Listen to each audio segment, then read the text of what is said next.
from our traditional pre-workouts, BCAAs, and fat burners, and today we talk flavoring. I'm super excited today as we're talking with my very first IFBB female professional who was a runner-up at the Figure Olympia 3 years in a row. And in addition, she was also the winner of the Tournament of Champions 2006, 2007, and 2008. She has a degree in foods and nutrition from San Diego State University, and when she's not competing, is a wife and mother of 2 wonderful kids. Enough of my voice. Allow me to introduce Gina Aliotti of Devotion Nutrition. Gina, welcome to the show. Hi, Sean. Thanks for having me. Gina, again, thank you so much. I know we've shared a lot of emails, and I've had to reschedule, but again, I'm glad we're finally talking live. Me too. Thank you so much. I know it's kind of hard when we're juggling kids and business, but I'm glad we made it work. And you're in California, correct? Yes, I'm in Carlsbad, so it's a little bit north of San Diego. Enjoying the sunshine as I speak. I was just going to say, how has your weather been this year? I'm in New England. It's been very wonky. Oh my gosh, gorgeous. It's gorgeous year round. You know, I can't complain. When it's like 50 degrees, we're like, oh, it's cold and we're getting some rain tomorrow. And so, you know, we're all preparing for that. But for the most part, it's gorgeous year round, high 60s, low 70s. So life is good here. As they say, life's rad in Carlsbad. So you a native West Coaster? Yes, I'm originally from Monterey. Okay. And then I moved down to Santa Barbara and then made my way down to San Diego. And then now I'm in Carlsbad with my family and going to be here as long as I can. I love it. Enjoy it. I mean, live the lifestyle. Obviously, being a fitness person, live the lifestyle, enjoy the sun, and do what you do best. Exactly. It's a really active community, so it makes it nice, active and family oriented. So it's a win-win. So, Gina, I understand that the company is give or take about 3 years old? Yes, we launched in 2015 officially, but we were working on the brand we were in R&D for 2 years prior to that. So it's been over 5 years of R&D and finally getting out to the masses. And I know you have a partner, Dana Kay, and I know I got flavor background, but tell me, how did you guys meet and how did you guys come up with the concept? So it's a really interesting story. Yeah, so Dana Kay, she's my business partner, a very dear friend of mine, and her and I connected when she was competing. She came to me for posing, and at the time, you know, I met her when I was actually getting my suit for the Olympia. She walked in, and we met that way, and I helped her with her posing. We really connected. She loves my approach to nutrition, and we just, you know, we hit it off.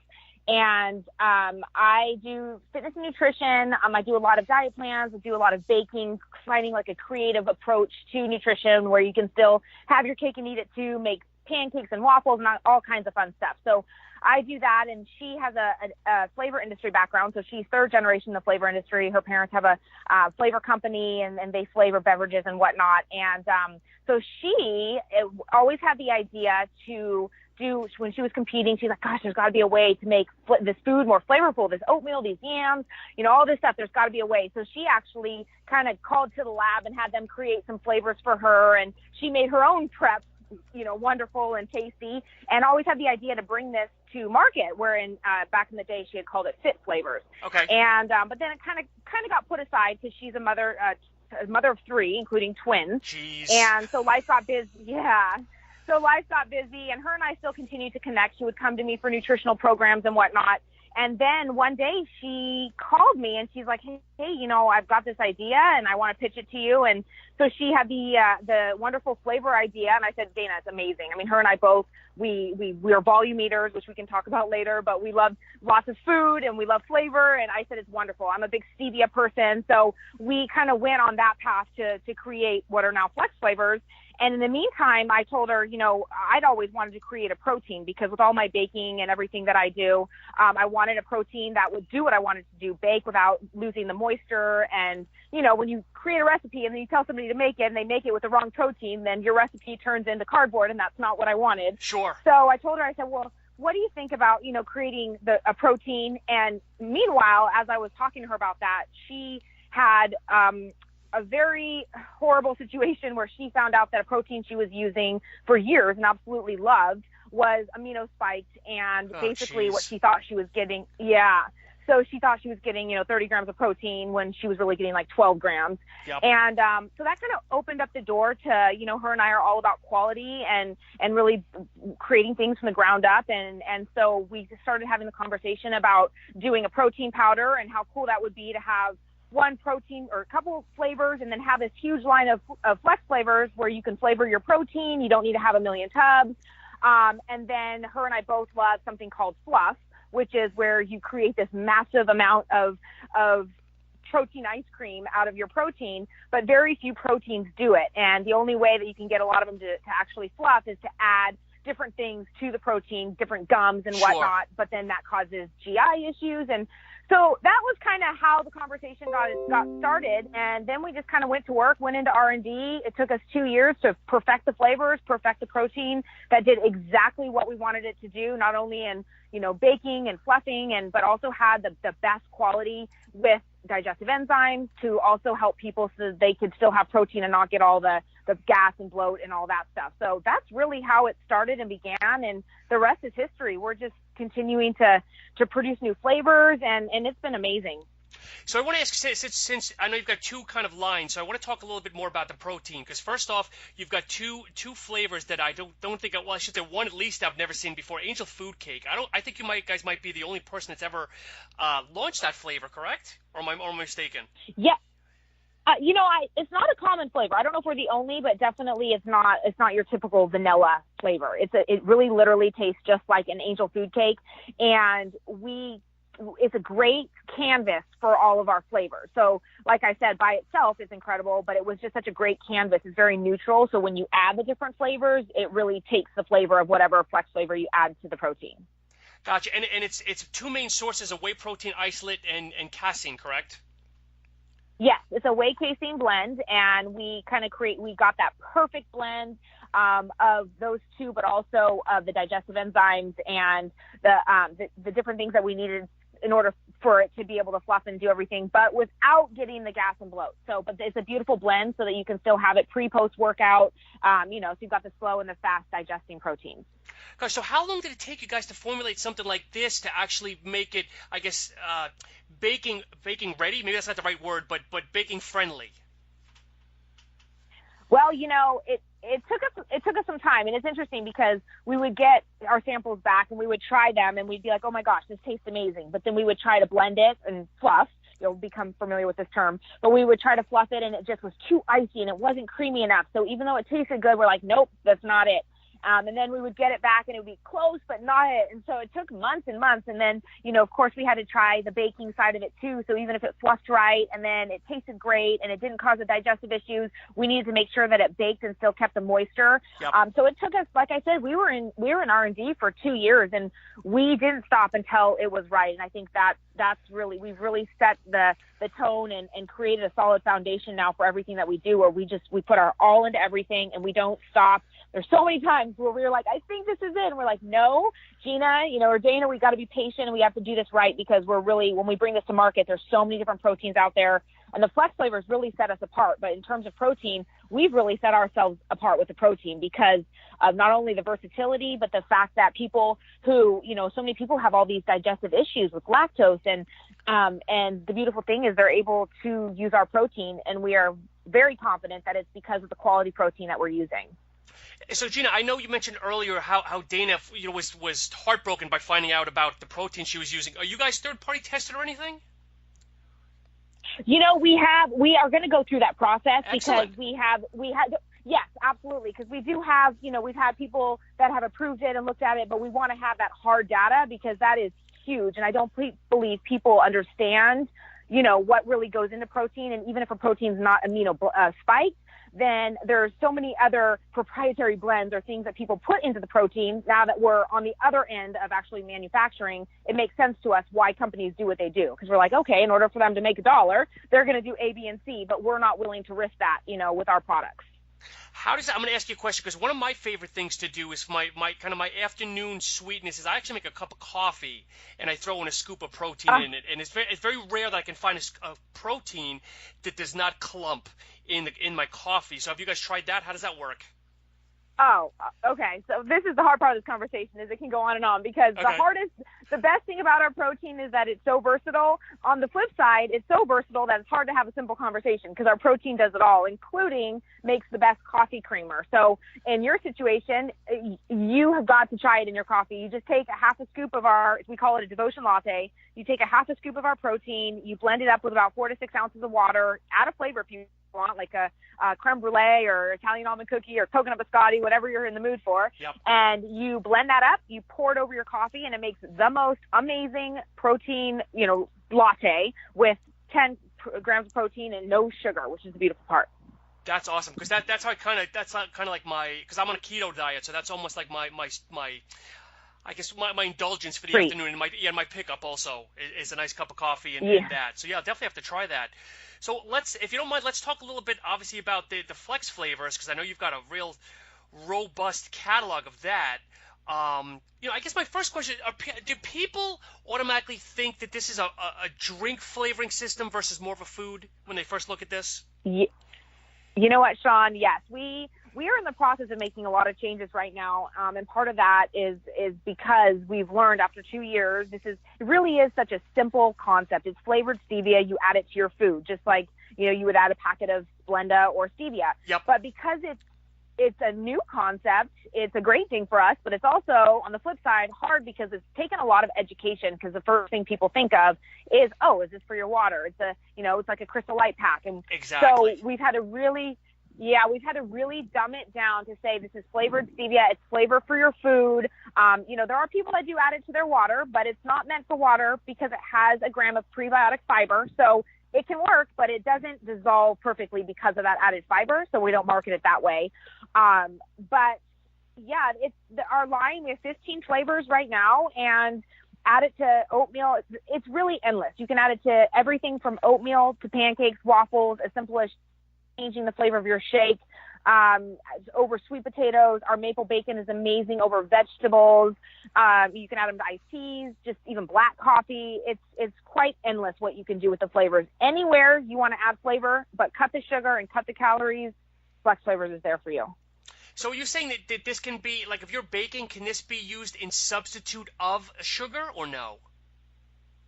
It would be like if you're making a cake and you were to add 1 packet of Splenda or stevia, it's not really going to make a huge difference. You're going to need quite a bit of it. Yep. So it's more of a flavoring system. Like if you're making a single protein pancake, your typical recipe of oatmeal or almond meal, egg whites and protein, and then you add a flavor pack to that. So typically 1 flavor pack is good for about a serving. But we have tons of bakers that use the products, and you would just kind of taste as you go and add more flavors as you need, but it is a flavoring system. So you've got a ton of flavors, and I'm just going to rattle some of these off for the guests that are listening and haven't had a chance. You've got Italian cookie, Fruity Hoops, which I love, and obviously that's a great seller because it's sold out. You have Bananas Foster, Birthday Cake, Blueberry Sky, Maple Bacon Flex, Coconut Biscotti, and obviously the list goes on and on. Are you, to be transparent, are you guys selling these to the fitness enthusiast, or is the average Joe buying these as well? Or the average Jane, I guess. It is growing, and our circle is getting bigger. And, the thing is with our products, it's not just I came obviously from the fitness world, I was a competitor, Jane's a competitor, that was our world, but that's not, these products, which is so different, is they are not just for bodybuilders. They're not, like you said, a pre-workout. They are literally a lifestyle. We're a lifestyle brand. We are there to help our kids, eat healthier. Our kids love the Fruity Hoops and strawberry fields in their yogurt. It's really a way to cut the sugar. So when you say cut sugar, you're talking about the masses. You're talking about not only the fitness industry who is dying and craving for that flavor, but you're also talking about the people that are diabetics looking to cut sugar, or, the Weight Watchers crowd that's looking to cut their weight. It's really for everybody. Yep. But we had to, at first, we had to really narrow our focus. Otherwise you can get, too scattered. So we started with where we came from, which was the industry, just so people, I've got my following and Dana's created her following. So we kind of created, we went from where we started. So we started there, and now 2 years later, it's so exciting because now we are really starting to reach out. We've got some events with the bariatric community with doctors. Oh, wow. And so yeah, it's really great. So we're really expanding, but it did definitely start within the fitness industry, but it's catching on very quickly. Gina, and how people taking to stevia? Because I know it's, I do a lot of research on this, and there's so many people that's for it. There's so many people against. It's like one of those things that there's no fine line of either you love it or you hate it. And are people accepting of the stevia? Absolutely. So that is definitely a question that we get is, a lot of stevias, and I'll be honest, even for myself, there's not very many stevias out there that I like the taste of. They're very bitter. Yes. And stevia in its nature is a very bitter flavor. So it is very hard to mask, and that's why so many people don't do stevia. They do the other flavor, the other sweetener systems. But with our flex flavors, we were really able to, I love it because I'm like, try the flavors. You will not, our flavors do not have that bitter taste. We've got the most incredible scientists that from the ground up make our flavors. And, again, we don't stop until it's right. If we taste any bitterness or any kind of like chemical flavor, we ditch the flavor. And that's how a lot of our flavors are determined, not necessarily by, we do take into account what people want, but it's also what flavor is going to be the taste. So that is, we shut it down pretty quickly when they try our products. So Gina, when you and Dana are doing your I'm gonna use the word R&D, okay, and you guys are trying a new flavor, how do you guys go about that? Because it's not like a pre-workout, you just mix it with water and it tastes good or not. Do you guys have your standard set of foods that you're gonna try the product with, or is it kind of just shooting fish in a barrel a little bit? When we call the lab and we tell them, these are the flavors we're looking at, and we know pretty quickly if we're going to ditch a flavor or if we want to continue to work on it. Because, there's the flavor library, as I've learned now, Dana's taught me and I've been introduced to, when you talk about banana, it's like, do you want a fresh banana? Do you want a banana caramel? Do you want a ripe banana? It's like there's so many flavors within one. So we start there, and then we get them back, and we sample them typically on the more neutral foods, such as oatmeal. Oatmeal is such a great way to try the flavors, versus adding it to, if you do a pancake or a waffle, you're kind of diluting the flavor with the other ingredients. So oatmeal is a great way, or even just simple Greek yogurt. And the other way that we always sample it is in a pudding. Our protein makes an amazing pudding just by adding a touch of water and mixing it around. And so those are usually the three ways. And then, of course, the fluff. But the fluff with the ice does dilute the flavor just slightly. Yep. So we always start by the most sure way, which is those three: oatmeal, a yogurt, and a pudding. And then we step it up with the fluff. And then we start by, do we love it? Do we need to pop the flavor a little more? Does it need to be stronger? And then we kind of go from there. But it's not a one and done. We usually go through about 3 to 5 different flavors. And there's maybe been just a handful that we're like, that's it, winner, done. But it's quite a process. Are any of these, because I know when I look at a lot of these flavors, they're a little bit more on the I'm going to say more or less on the sweet side, just from looking at the names. Would any of these lend themselves to like a salad dressing, or no? I don't know if that's ever been tried. Like adding oil or something to it. Yes, we have amazing dressings that we use for some of our fruity flavors, like a raspberry vinaigrette. We have the razzmatazz, a lemon. I've made an amazing lemon Dijon that I put over chicken and done some like lemon dill chicken. Yep. Peanut butter crunch is great in dressing, even especially like Asian dressings. Really? So blueberry sky and on salads is amazing. So yeah, it's. I think this is where, when we were competitors, this is where it really started, because when you've got such a bland diet that you just try everything and you come up with the most crazy but delicious concoctions. So that's really getting creative, and that's what we try to really promote is with our flavors, is getting creative with them, because even though you think, blueberry, you think of blueberry and oatmeal and pancakes. Well, you can do blueberry, blueberry dressing, or if you mix a blueberry and lemon, which has been a really popular combo, you can do combinations as well with the flavors, coconut biscotti with, whatever flavor you want, and you get this coconut lemon or whatever. We call it fun, because that's what it's all about, is making your food fun. Well, that's what I'm thinking.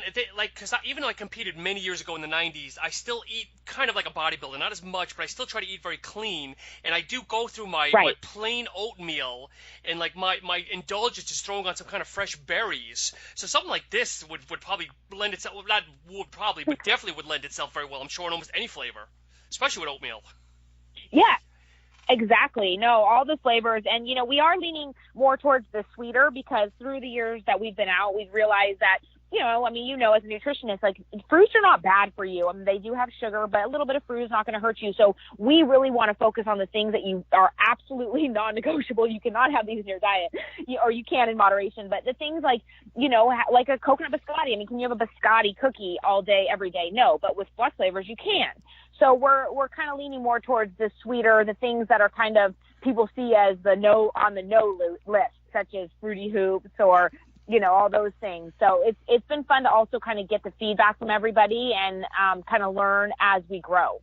So Gina, I know you mentioned earlier, obviously there's fiber in this. So obviously you don't want to add it to water because I'm assuming it's probably going to gum up the water. But if you add it to like water and a protein powder, whether it's yours or someone else's, will it gum up as well, or would it still be pretty safe to do that? No, it doesn't. It's such a small amount of prebiotic fiber. We just wanted to add that element as an added benefit. Okay. But it is such a small amount, and with the protein powder, it does not gum up. I mean, our protein, with or without the flex flavor, it shakes so smooth, and you add the flavor, and you're not going to notice. It's just in water, and we still add it to iced teas, but in water, it's still delicious, and people do it, but it's got a little clumpiness, so we just never, that's not how we marketed it, but you know how people are. They think they're for water, so they add it to water, and some people are like, oh, yeah, I add it to water, and we're like, interesting, that's not what it's for, but good for you. So this might be a weird question because it'd almost be similar to asking you which is your favorite kid, but which couple of flavors are your personal favorites? It is a hard question because it depends on my mood, the weather and whatnot. Yeah. But I can tell you, coconut biscotti is definitely a go-to for me, and creme brulee. Those hands down are, I would say, my two go-tos. Coconut biscotti and coffee is amazing, and the creme brulee is just a really creamy flavor. And very versatile. So those are, I would say, are my two go-tos. And okay, so aside from that, which are maybe your best three sellers? Fruity Hoops is really popular. Of course, my kids love Fruity Hoops. Creme brulee is popular. We have coconut biscotti, like I said, they're all popular. It's interesting, right? When we are like, oh, this one's not really selling, all of a sudden we get all these orders for it. So it is quite interesting. And then, of course, peach cobbler I love because I add that to my oats. I put it in my teas. And peanut butter crunch has been really popular as well. Everybody loves that. Who doesn't love peanut butter? Sure. So that's also been a top seller. And they all sell really, really even, which is great. I wouldn't think about that. You just brought that up of adding some of these to teas because sometimes I have like a dandelion or a nighttime tea as well, so that would probably go pretty nicely. Oh yeah, they're great in teas. Is there anything else that, in regards to these flavors, is there anything else you and Dana are working on together, or is this kind of just testing the waters with what you have now? Oh no, we're always in R&D. We're working on some new flavors that we actually just finalized, and they're going to be great. They're really, really exciting. And we also are working on some line extensions. So nobody knows what's up our sleeve, but we're working. And the thing is that we always start with things that Dana and I see a need for, and things that we're trying to improve our diet or add to our diet and whatnot. And that's kind of where it all starts. So we've got the flavors that we're working on, new flavors. We've got a line extension, and then we're always throwing around some ideas. We got a lot in store for Devotion. We're just getting started. So if I can ask, how does R&D work when you guys are on opposite coasts? Because I think Dana's on Jersey, if I remember correctly. So do you guys get samples on the same day, get on the phone, and kind of try them together, or do you just email each other, or how does R&D work with both you ladies? So she just moved to Florida. So she was in Jersey, which is where everything's manufactured. So she had the luxury just to go down there, in a couple minutes and go to the lab. But now she flies out, takes trips. We go out there together. We meet. But for the most part, everything just gets shipped to us separately. And then, we do a lot of FaceTime where we try things. And it's pretty fun. We sample over the phone. And we also set up control groups, where we have people testing, blind testing. So it's not just her and I testing. We definitely get the flavors and everything out there to the masses to really get a really good idea of what's going to be a good seller. So we do a lot of testing in the lab. Oh, nice. So Gina, if I could kind of switch gears a little bit, because again, being a former competitor, and obviously you're a competitor as well, I did some research. Some people might call it stalking, but as a podcaster, I need to do some research. And I know you guys did your first show, if I'm looking correctly, in 2004, the Border States Classic. Oh my gosh. I was 2000. It must have been 2003 or 2004 because the first show I did was in. It wasn't an NPC show. It was with my dad. I was 19 years old. And Okay. that was in Santa Cruz. And then from there was Border State. So that's the first NPC show. That was 2004. Crazy. So what long ago. What gave you the bug to start competing? My dad got me into it. And I always had a little more muscle build, and I loved working out. I worked out with him, these little dumbbell workouts before I go to school, and so he gave me the bug. But I always was thinking in my head bodybuilding, which is not something I was interested in, Sure. and then fitness was something I didn't really have that type of talent. So when figure was introduced, he said, "Hey Gina, this is a new division that was introduced. I think you'd be great at it." So he and I did our first show, and then from there I competed, and I did very well. And just from there, things just kept happening. I just fell in love with the sport, and I also fell in love with changing my body. As a nutritionist, how amazing food is for your body and training, and just really seeing everything change. And it was pretty awesome. It happened pretty quick, and then I turned pro in 2005 at the USA's, and then boom, boom, boom, just kind of went from there, and finally retired in 2010. Was that to officially put on your mom hat once and for all, or just you kind of beat up your body enough and said, I'm going to walk away on a high note? Kind of a little bit of both. I won the Arnold in 2008, and then I was runner-up at the Olympia 3 years, and so it was almost like, okay, do I keep doing this to see if I'm going to win? But you know how it is. You never know. You could win, or you could stay second, or you could come out 16th. So it was kind of a little bit of, I had lost a little bit. I did what I wanted to do. I felt satisfied in the industry. I loved every minute of it, but then I got married. I wanted to have family, and there's plenty of competitors that are moms and do it all, but I just really felt like I did what I wanted to do, and now I just wanted to turn the chapter and focus on having a family, and so dedicating a little bit more of my attention to that. So question for you, which is harder? Is it the diet side or the exercise side? You know what? With devotion, the diet is easy. yeah, but talking back years ago, though, you didn't have devotion. Oh, I've always loved clean foods, and I've always been able to get super creative with my food. So I love vegetables. I love the diet really was not that hard. The training was definitely hard for me. Okay. Just the 2 hours a day. Who has that kind of time? It was very rigorous. And now my training has shifted quite a bit into doing more of what I love, which is my circuit training, lighter weight, a lot of plyometrics, body work, and body weight exercises and yoga, and I mix it up a lot. So I love my training now. But so then I would say probably the training, because I had to really balance upper and lower body, and I had to really build my upper to match my legs. And, I was trying to push as heavy weights as I could, and that in my nature is not my favorite thing. I like more of the body weight type stuff, but trying to get that balance, I had to do what I had to do. Gina, when you were competing, did you have to do a lot of cardio, or were you naturally a lean person? I'm definitely a mesomorph. But I have to. I don't stay lean. Lean all the time.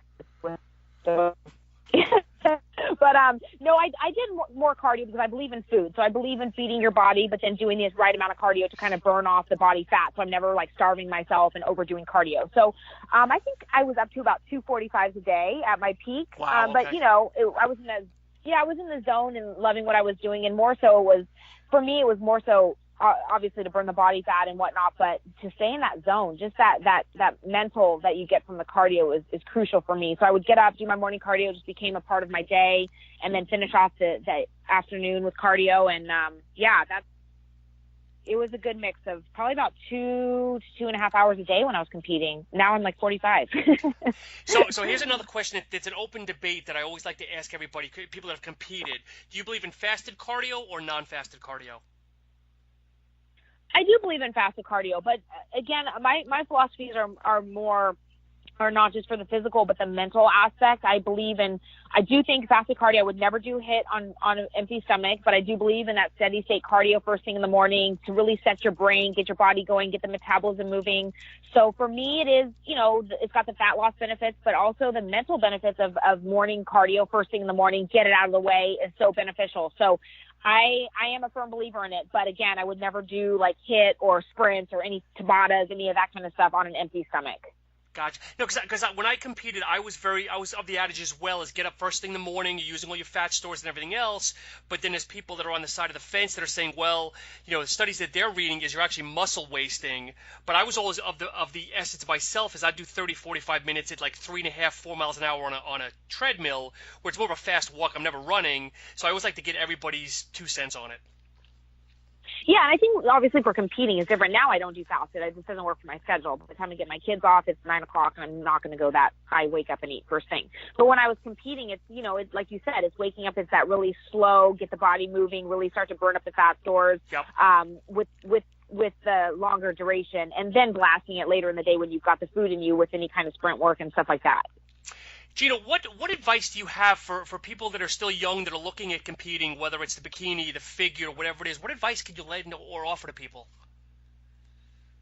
I always just say to you versus you. That's like one of the best things, because I think nowadays, especially with social media, people are just constantly comparing themselves to other people, and you just don't know what other people are going through, or what their training story is, or what their body type is, and that is what I felt really good about with what I did in the industry, is that I always stayed really focused. And for me, stepping on stage was icing on the cake, but it was about that journey, about that personal growth, and so much that comes out of competing that I think people lose sight of. They're just so focused on the abs and getting in the best quote unquote shape. Yep. But to me, it's really about all those other lessons that you learn about showing up and just all the lessons. I've got endless amounts of lessons that I learned, just proving that you can do something. And when you look back and you're like, oh my gosh, it really changes your perspective on everything that you do in life. And I roll all those lessons that I learned when I was competing into my life on a daily basis now.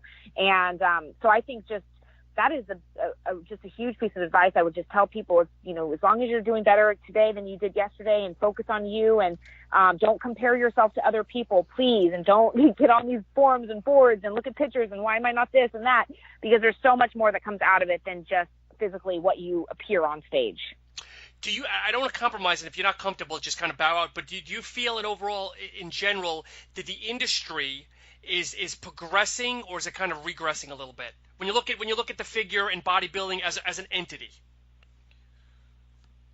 It's definitely changed since I competed. I feel like it was definitely more of a prestigious honor to get a pro card, and I feel like it was, not everyone was a pro, and there was very limited shows, and nowadays I feel like I don't even know any of the pros anymore. Everyone's a pro, so I feel like now it doesn't carry the same prestige I feel that it used to, and I'm very blessed that I got in it when I feel like it still had that kind of prestige. And now I think with bikini and everyone getting into bikini, and it's definitely shifted, and I love seeing it grow. I love people getting into it and changing their bodies, and there's so much, like I said, that comes out of it. But it's interesting. I think it's progressing as a business, but it's regressing as a competitor side, from the competitor standpoint.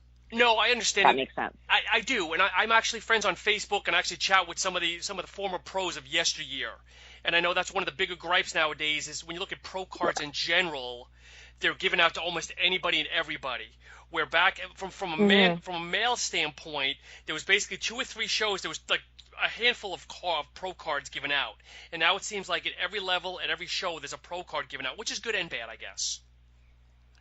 Yeah, no, it's totally good and bad. And I think it's just, the way of our world nowadays, where it's just all about quantity.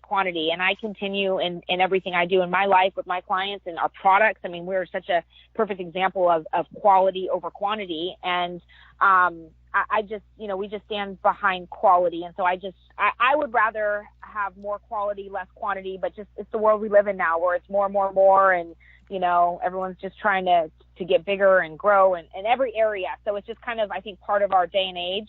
And I remember having a couple conversations where, even just like Instagram and followers and this and that, where, it used to be prestigious to be on the cover of a magazine, or that's kind of how you gained your credibility. And now the credibility is based on followers and likes and comments. And it's just shifted. So it's definitely interesting time, but I just think it's the time of our generation. Knowing what you know about the industry, would you, and your kids came back to you and said, Mom, I want to be a professional. I don't know if you have boys or girls. If they said, I want to be a professional, would you encourage them like you did? That's a really good question. Wow. So I have a son and a daughter. Whatever they wanted to do, I would be there to support them in anything that they wanted to do. I would lead them down the path that I felt that they were going to benefit from. And I think also going into something not blindsided, going into something like understanding, like, okay, here's this is the nitty gritty, and then this is the other side of things, and just going into things really open-minded and not being naive. And then I do think that the contest, the journey is incredible. And I think everybody should go through such an extreme form of dieting at some point to see what you're capable of, to whether or not you step on stage, although stepping on stage actually usually makes people follow through because they have to step on stage in a bikini. Yep. But I think that the journey is something that is so much more than what is perceived, and that's what I took from it. So I think the personal growth, just like in any sport, but if they wanted to, I'm a supporter. Whatever they want to do, I'll support them and just keep their eyes open. That is the best explanation I think I've ever heard. That people assume that it's just a matter of dieting down, stepping on stage in your bikini or in men's briefs and everything else. But it really is more about the journey than sometimes the end result. 100%. Yeah, and I think even just when I have clients, I'm not I just am so all about the growth that happens with that, and just weeding through friends. You learn who your friends are, the people that support you and don't support you because you're actually like doing something with yourself and your body and your life. It can be done in any area, but because that was my background, I really felt that gave me a huge foundation for so much of my belief system now that are just a lot deeper than the physical. Yes. Gina, it's been a great conversation thus far, and I don't know what other avenues, maybe if there's anything else you'd like to, discuss, let the listeners know, personal, business, whatever it may be, and I appreciate the time so far. Absolutely. No, thank you for having me. Dana has an Instagram and a Facebook, and so do I, so I can give that information.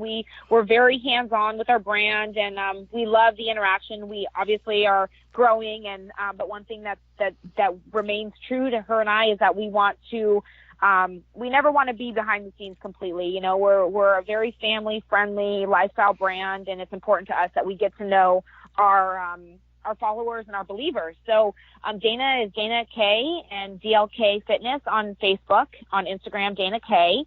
And I am Gina Aliotti. I am on Instagram and Facebook as well. And then I have a website where I have all my nutritional programs, GinaAliotti.com. And then on Facebook, Devotion has an incredible group page, which is called Devotion Nutrition Creations. And it's a great group of people that use our products, are interested in our products, are sharing how they're using our products. And it's great. So you can find us on Facebook there, and it's a great community. And we're here. We love answering questions. We love feedback. So anything at all, we're here, and we love it. And Gina, I know you had a YouTube have a YouTube channel, and to be honest, I didn't look at the dates. Are you still current with that? Because I know for a little while you're doing a Q&A. Is that still current, or is that kind of off to the side for a little bit? My Q&A I run through my VIP group, which I have, which is a paid membership where I offer live workouts and live Q&As. I do it every Thursday, so gearing up for that tomorrow. My YouTube channel I had for a while, but there's so many different platforms, I kind of had to focus on one. It's still there, and it's got great content, and I'll rebirth it again here in the future. But for right now, with Devotion, everything we have going on, I really focus on my VIPs on my website. I'm creating new programs and ebooks, and then everything we have going on with Devotion. Gina, did you mention your own personal website? I'm okay with that if you want to let people know about that as well. Yes, it's GinaAliotti.com. So that's GinaAliotti.com. And there you'll find all about me, my programs. I offer ebooks that are all inclusive, along with my VIP platform, like I said, which is basically my virtual training program where I've got a private group page. I do workouts, very one-on-one, to be able to reach as many people as I can online. And will you or Dana be attending any shows or anything where people can buy the product firsthand? Yes, we are currently working on the different Fit Expos. I know we're going to be in San Jose, San Diego, LA is a big one for us, and Florida in 2019, I believe. And there's a handful of NPC shows that we're locking down. We're currently kind of putting the show schedule together. We just did the Kuklo Classic Steve show in Texas. Oh, nice. May, I believe, or June. Yeah, we're just locking down all the shows. But, the bariatrics events that we're doing, we've got one in October. So we're really starting to kind of branch out now into new worlds, which is exciting. So we're always going to have our foot in the NPC and the IFBB, possibly we weren't at the Arnold this year, but next year possibly be there. It's always a big one, or the Olympia. But we're excited to kind of branch out a little bit and try new industries, new platforms. And Gina, my last question, is devotionnutrition.com the only place they can buy the product, or are you anywhere else? So devotionnutrition.com is our main platform right now for we're all e-commerce, and then we do have a handful of stores. So we have a store locator at the top of the website, so you can browse and see. We've got probably about 60 to 70 locations throughout the U.S. And then we are working on getting on Amazon. So we should be up on Amazon within the next month or two, which is going to be great for us because, people want their devotion. They want it now. So that'll awesome. be good. And then we have we've got Vitacost carries our line, and Nutrition, so a couple of the bigger nutrition stores online. So, you just Google devotion, you'll see us. Excellent. Well, Gina, again, I can't thank you enough. It's definitely been a pleasure. I know you're busy. I'm busy, but again, I really do appreciate the time this afternoon. Awesome. Thank you so much, Sean. It's been great. Again, appreciate your time, and thanks for having me on the show. Thank you. And folks, as always, be sure to subscribe to us on Instagram, YouTube, and also our Facebook page. And for those that are listening, we'll be hosting a contest in tandem with Devotion Nutrition. We'll be offering one of their Flex flavor packages, or should I say packs, as well as a protein tub giveaway.